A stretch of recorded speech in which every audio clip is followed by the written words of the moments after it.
property of Tom Keller. If found, please return to 112 Hemlock Drive, Buckton. October 28th, 4 p.m. Guessing. My name is Tom Keller.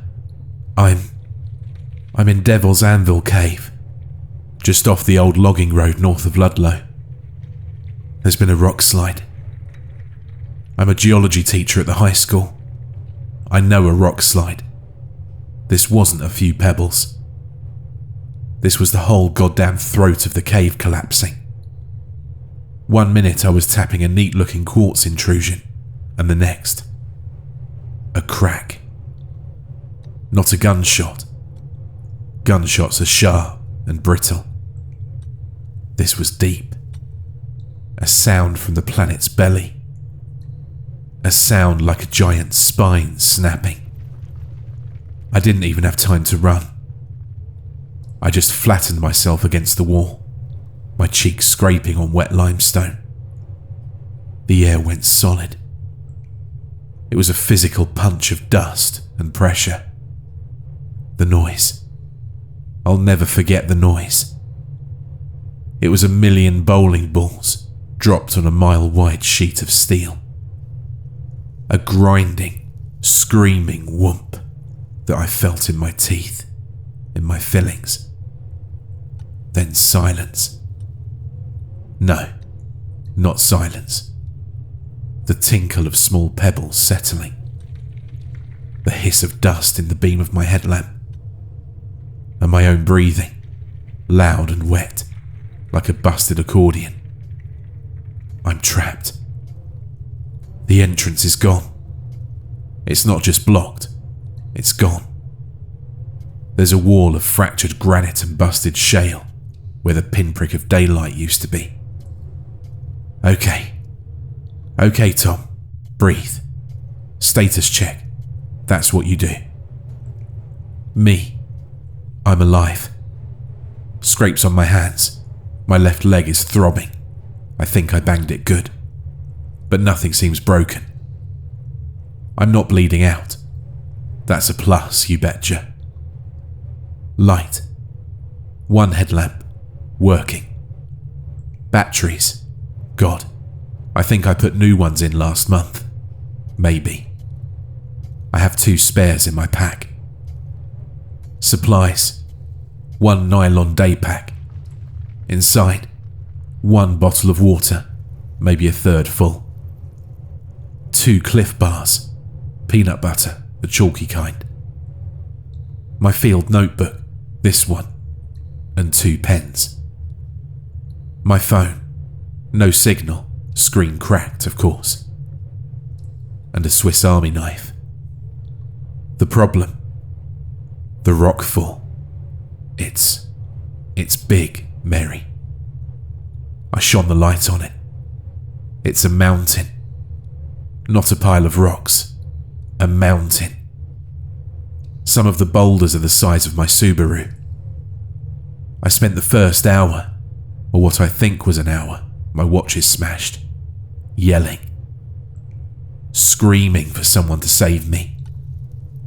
I did it until my throat burned. Stupid.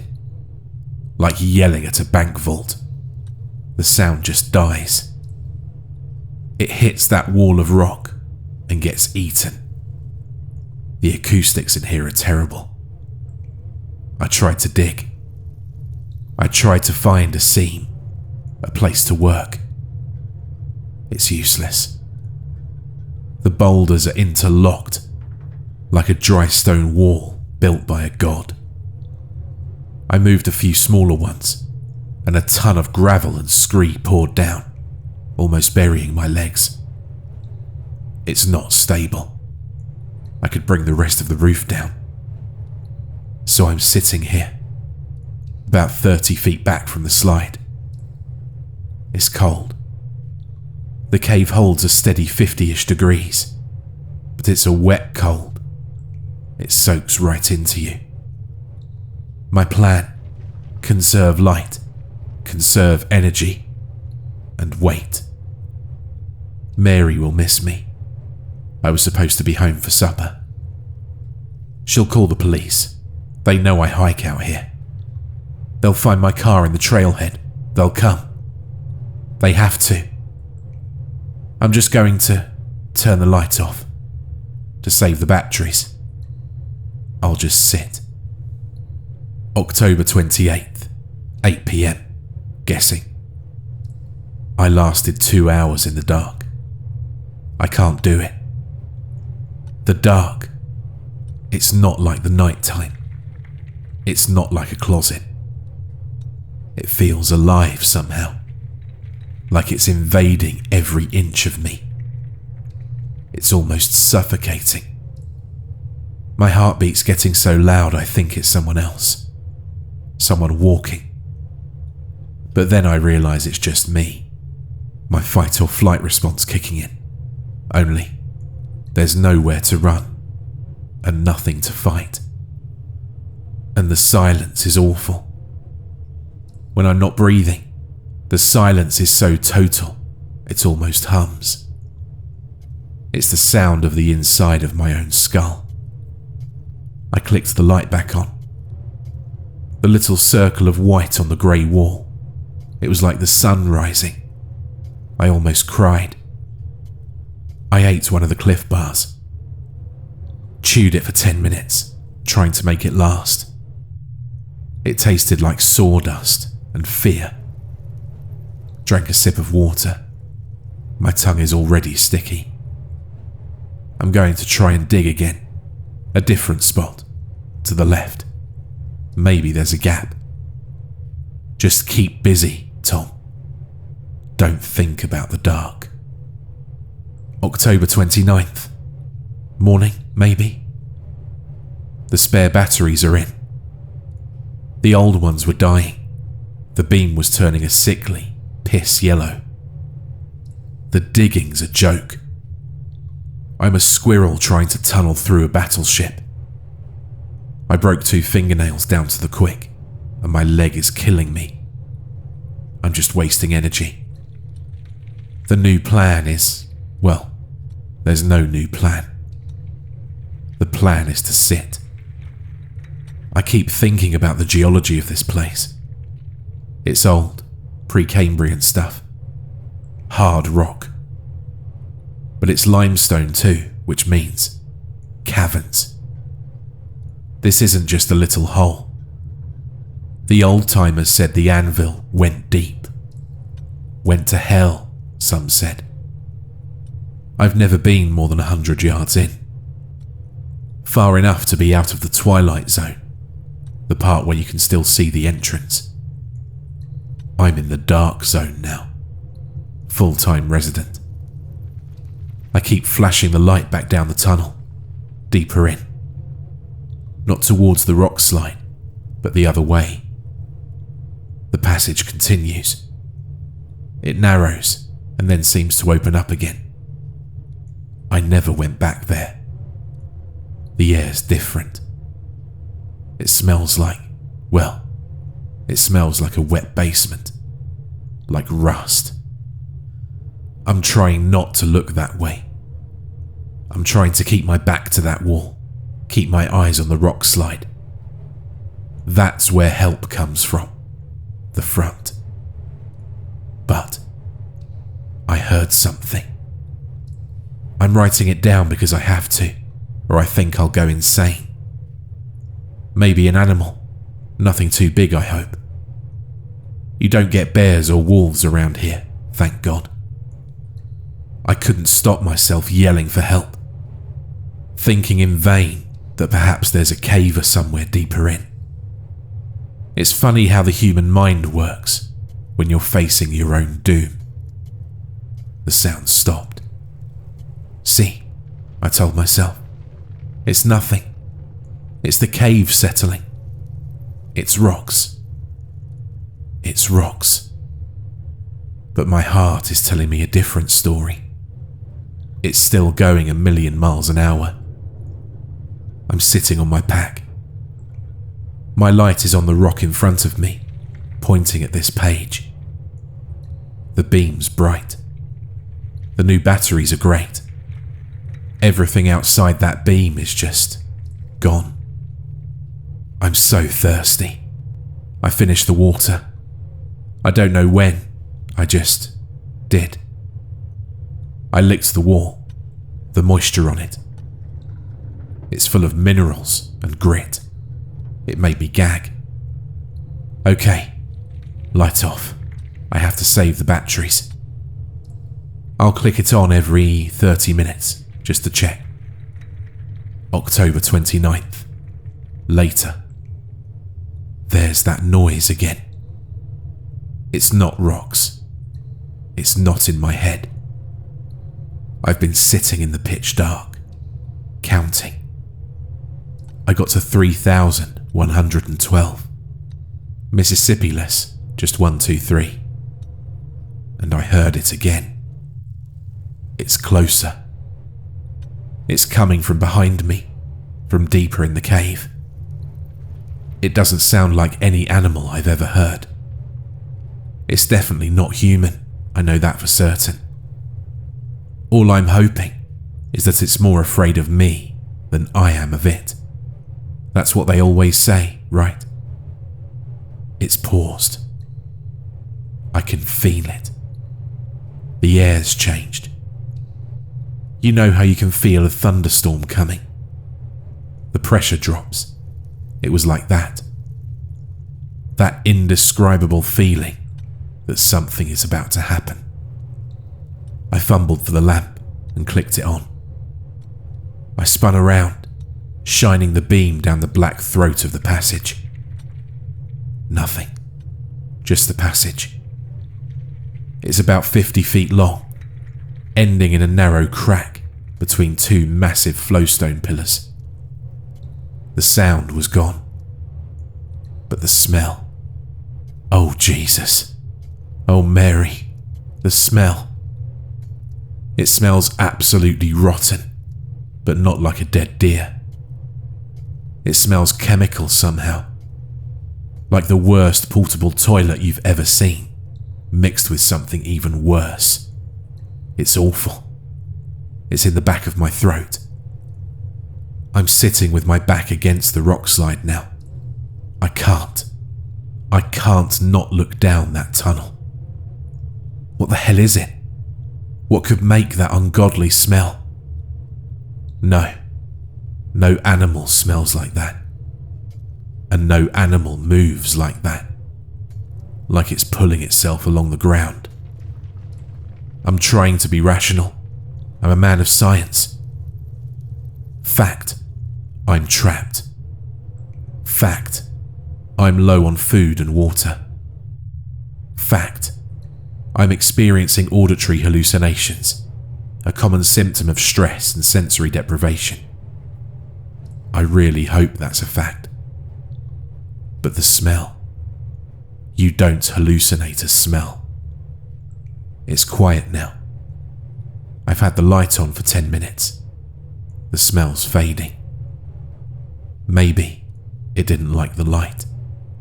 Please, God, let that be it. October 30th. I don't know. I'm so tired. I fell asleep. I didn't mean to. I just blacked out. My head was on my knees. I woke up to the smell. I woke up because something was wrong. The smell was so strong, it was like I had my face buried in a bucket of rotten meat. I didn't turn the light on. I was too scared. I just sat there, frozen in place, like prey that knows there's a predator watching them. Then a new sound came. Breathing. Not my breathing. This was slow. A slow, wet, shuddering inhale. And a long, rattling exhale. It was 2 feet away. I could feel the heat coming off of it. A weird, clammy heat. I screamed. It was a pathetic, gurgling sound. I smashed the button on my headlamp. The beam flooded the little chamber. Nothing. It was gone. The smell was already fading. There was some kind of slime on my jeans. A clear, thick, glistening mucus. I scrambled back, crab walking until my back hit the boulders of the slide. I'm shaking so hard I can barely hold the pen. It was here. It was looking at me in the dark. What's that? It's back. It's at the far end of the passage, just at the edge of my light. I can see. No, I can't.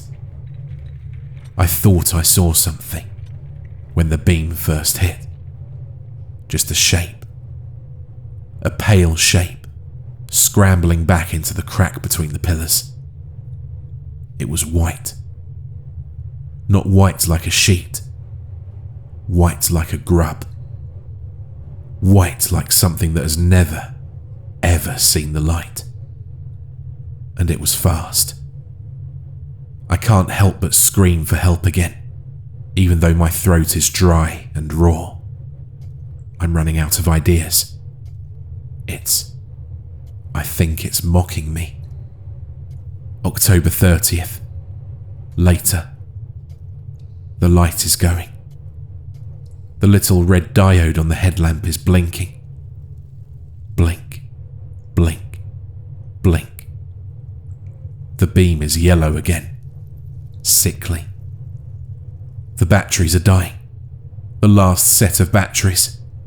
No. No, no, please no. I ate the last Cliff Bar. I didn't even taste it. The sound has changed now. It wasn't human. It was a high, clicking, chittering sound. The sound of 1,000 wet pebbles being shaken in a bag. Am I crazy? Yes, I must be. I'm insane. I've starved my brain. I'm dehydrated. I'm in the dark. I'm insane. I wish I was insane. The light is flickering. The beam is pulsing. The world is just strobing. In one of the flickers, I saw it. It's out of the crack. It's standing at the end of the passage. Just standing there. It's tall. Taller than a man. It's so thin. Wrongly thin. Like sticks wrapped in wet, white leather. Its arms, they hang down to its knees. And it has far too many joints. They bend backwards. It has no face. There's no face. Just a head. A pale, smooth, bulbous thing. Like a maggot. But where a mouth should be, there's just a hole. A round, black, puckered hole. And the smell, it's rolling off of it in waves. The light flickered again, and it was closer. It moved 20 feet in the blink of an eye. It didn't run. It unfolded. A bubbling voice inside my skull, not belonging to me. So cold, it's saying. So cold out there. I threw my Swiss Army knife at it. It clattered against the thing's chest. It didn't even flinch. It's standing there, 10 feet away. The light's dying. It's just a glow now. A weak, orange circle. I can see the hole in its head, pulsing. It's not here to eat me. I know that. It's had all the time in the world to eat me. The light's failing. The orange is turning to red. It's reaching for me. Its fingers are long, like white spiders. The light's dead. It's black. It's all black. I can't hear anything. The silence. No. It's right in front of me. I can smell it. That ammonia rot. It's right in my face. I can feel the heat from it. I'm writing this in the dark. I'm pressing the pen into the paper. I don't know if the words are even on the lines. It's breathing on me. That wet, rattling sound. It's touching my face. Its finger. It's cold. Colder than the cave. It's slimy. I can see it. The light is gone, but I can see it. It's leaning over me. The hole is opening. It's smiling. God is not here.